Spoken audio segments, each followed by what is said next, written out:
My thanks, first of all, to the organisers of the Delphi Economic Forum, and my apologies, because I had suggested that I would indeed talk about the energy revolution. I'm not going to. I'm going to talk about a very old-fashioned thing, a fossil fuel energy crisis. I don't know how many of you in this room are aware that right now we are in our third Ukraine-related gas crisis this century, and we're right slap bang in the middle of it. And I'm going to start with the comment that Minister Stathakis made. Gas is absolutely crucial as a transition fuel. This is a crisis about gas supplies to Europe. Why am I talking about this? We have had two well-known gas crises involving Ukraine, 2006 and 2009. I won't go into them other than to quote a line from a very respected gas commentator that he said, by and large, the feeling in Europe at the end of those crises was a plague on both your houses with regard to the roles of Ukraine and Russia, respectively. This one is very different. This is a crisis that begs the question, is Russia a reliable energy partner, and if so, with whom and under what conditions? What has happened? On the 28th of February, a tribunal in Stockholm ruled in favour of Ukraine on a long and complicated case concerning whether or not Ukraine had to pay in full or in part for a very large volume of gas it was due to undertake or pay conditions. According to the Gazprom side of it, this amounted to $37 billion in payment. The tribunal effectively ruled that this was not fair. And what did it say?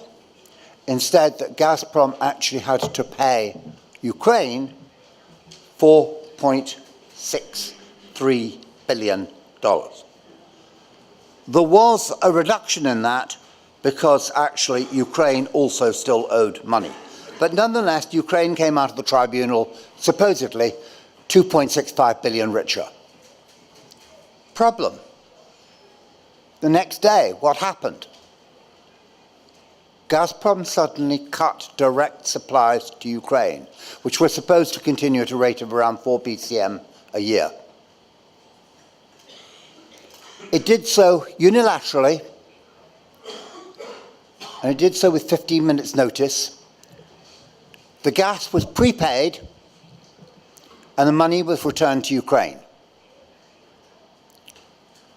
Ukraine immediately said, okay, we still have a question of how much gas do we push through to Gazprom customers beyond Ukraine, because that flow was continuing. And it continued that transit for 24 hours until Gazprom cut that too. Again, unilaterally, without notice. So as of yesterday, all gas flows from Russia to Ukraine would appear to have stopped, though I dare say there might be a little going into the rebel territories in Donetsk. So what does this mean? Well, the first thing is, this has happened in the middle of the harshest winter in Europe since 1991. So there are immediate social consequences. Secondly, it was pre-planned.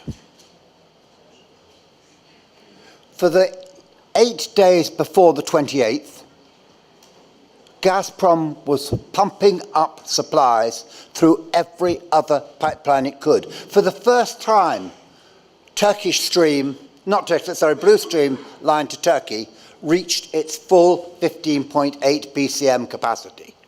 Never happened before. 100% capacity on Nord Stream 1, 100% capacity on Yamal. That may also be a precedent. On the 28th of February, on the actual day of the ruling, Gazprom supplies to Europe were running at a rate equivalent annually to 255 BCM. That is very roughly something like 25 to 30% above average annual delivery. They really had pumped up the volume to make sure that they could bypass Ukraine as and when they wanted. Now, the whole point is that the deliveries to Ukraine were supposed to be coming to an end at the end of next year when contracts ran out. So this is straight violation of contracts. And Gazprom explained, and it said it was not economically profitable for Gazprom to continue with these contracts. But there are consequences. First of all, for Ukraine, give me 2 minutes, please. 8 or 9% drop, schools closed, freezing conditions. Secondly, there was a call from Naftogaz. Will its European partners draw their own conclusions concerning the reliability of supplies from Russia? And in light of this arbitrary behavior, quote, we invite our European partners to consider whether it is wise to let this counterparty strengthen its influence, which is already significant, on their market through the construction of Nord Stream 2. So I'm going to come to a very simple set of conclusions. Is Russia reliable? Yes. So long as there is real power behind the consumer. That is both political, economic, and in terms of alternative access to power for electricity. Yes, so long as interconnectors are in place to bring in alternative gas supplies. But no, in terms of the fact that you are dealing with a country that where it wants to will use punitive measures to achieve its will. No, in the case that it shows Gazprom in practice does not abide by international arbitration. No, Russia does not abide by rules unless it has itself made up those rules. The conclusion then is that projects like Nord Stream 2 or a possible Turkish stream extension through to EU and on EU territory can only proceed if the countries that are going to be served by them have adequate systems to provide alternative supplies in event of cut-offs.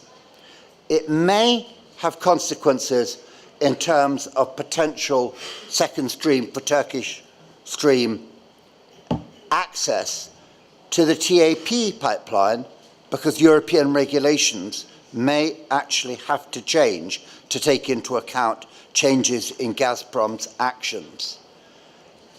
If so, this means Gazprom either will have to fork out something like 5 billion euros to build the long-planned ITGI Poseidon system through Greece to Italy, or it will have to build a sort of Son of South Stream line to Baumgarten costing 7 or 8 billion euros, or of course, it will simply have to acknowledge that the second string of Turk Stream goes nowhere.